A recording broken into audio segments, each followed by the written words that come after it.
오늘 하나님의 말씀은 창세기 19장 12절로 22절까지입니다. 이 이야기의 내용은 롯이 소돔을 떠나는 이야기예요. 12절입니다. 그 사람들이 롯에게 이르되 이외에 네게 속한 자가 또 있느냐? 내 사위나 자녀나 성중에 네게 속한 자들을 다 성 밖으로 이끌어내라. 그들에 대한 부르짖음이 여호와 앞에 크므로 여호와께서 이곳을 멸하시려고 우리를 보내셨나니 우리가 멸하리라. 그러니까 이게 이제 악이 횡행하면 그 악으로 인해서 부당하게 대우를 받고 빼앗기고 착취당하는 자들이 뭐 고통 속에서 부르짖을 데가 없잖아요. 하나님이 계시다면, 하늘이 있다면, 신이 있다면, 아니 어찌 이럴 일이 있을 수 있나이까. 뭐 이렇게 해서 이제 부르짖음이 다 들리는 거죠. 그래서 우리 이쪽에서도 동양 쪽에서도 하늘이 두렵지 않느냐 이런 얘기를 했잖아요. 이게 세상에 하늘도 알고 땅도 알고 너와 내가 안다 이거예요. 둘이만 알아서 밖에 인간사에서는 해결이 안 되지만은 재판정에 서봐야 증인을 세울 수가 없고 그 다음에 재판하는 법관들이 뇌물과 권력 앞에 탐욕 앞에 삐뚤어졌기 때문에 온전하지 못한 판결을 내리는 게 뭐 성경에도 많이 나와요. 그래 하나님이 내가 내 위에 더 큰 재판관 하나님이 계시는 것을 기억하라 이렇게 하는 거예요. 너를 재판관의 자리에 세운 것, 통치자의 자리에 세운 것, 내 위에 하나님 계신 걸 기억하라. 내가 마지막에 내가 한 것으로 심판을 받을 때 아주 엄중할 겁니다.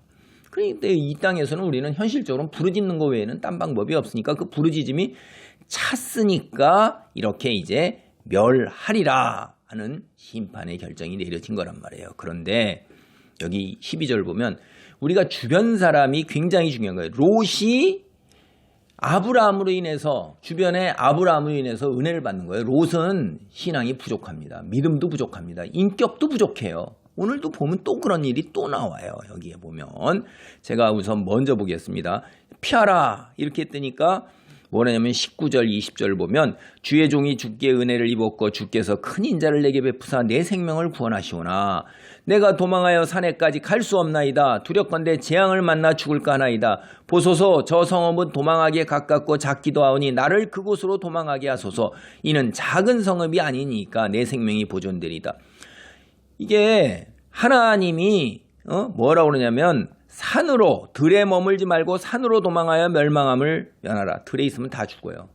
이제 소돔 하늘로부터 유황과 불이 다 내린단 말이에요. 그러면 소돔과 고모라가 대표적인 거고 주변의 인근에 다 들도 다 타는 거고 작은 도시 사람들이 이제 서버블 하고 교회도 있을 거 아닙니까? 그럼 작은 도시 소알이 그런 거예요. 그래서 소알이 자금 이런 뜻이에요. 하나님이 산과 들로 들에 있지 말고 산으로 도망하라고 그랬으면 따르면 되잖아요.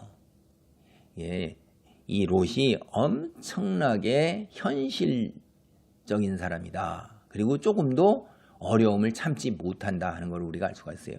이게 육체적으로 그 산까지 가는데 힘들고 어려우니까 하나님께 떼를 쓰는 거 아니에요. 아이고 나 못 가겠습니다. 저 조그만 도시 소알도 멸망할 도시입니다. 소알도. 이게 들판에 있으니까. 근데 이게 걸어서 얼마나 가겠어요?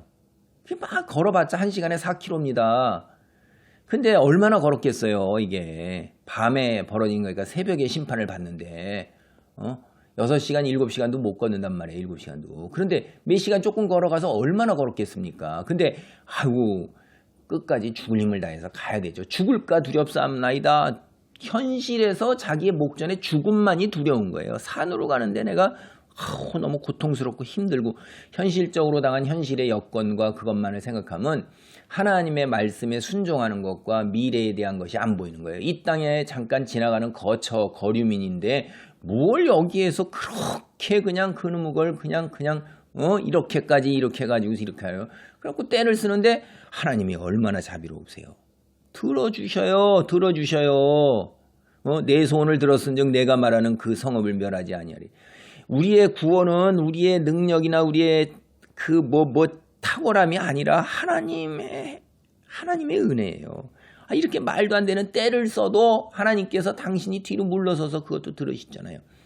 아유, 참 하여간 보면 이 롯이 얼마나 성품이 참 그러하다는 거를 참 이런 데서 보면서 압니다.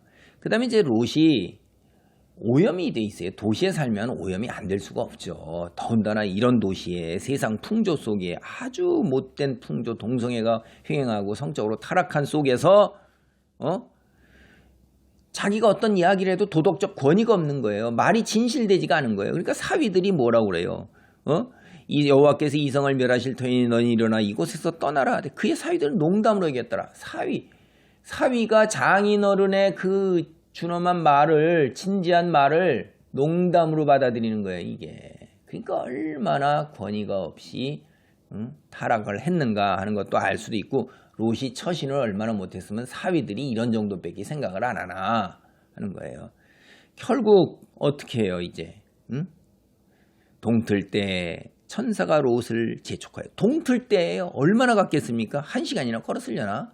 참 진짜 기가 막힌 거죠. 그런데도 하나님께서 이렇게 양보하사 소알도 살려주시게 됩니다. 그래, 우리는 주변에 누가 있는가 이거 생각해보고 그 다음에 하나님께서 말씀하시면 말씀하신 대로 순종하는 것이 우리가 사는 길이에요. 근데 그렇지 못하고 내가 때를 쓰면 좁은 소견에 우리는 이 땅에 사는 것 건물로 치면 1층 높이에서 보는데 하나님은 어디에서 보세요? 우주에서 바깥에서 보세요. 우주적 관점으로 다 시간도 우리는 100년만을 내다봐요. 하나님은 영원한 시간을 내다보면서 얘기하세요. 우리하고 비교도 할 수 없고 측량 불가해요.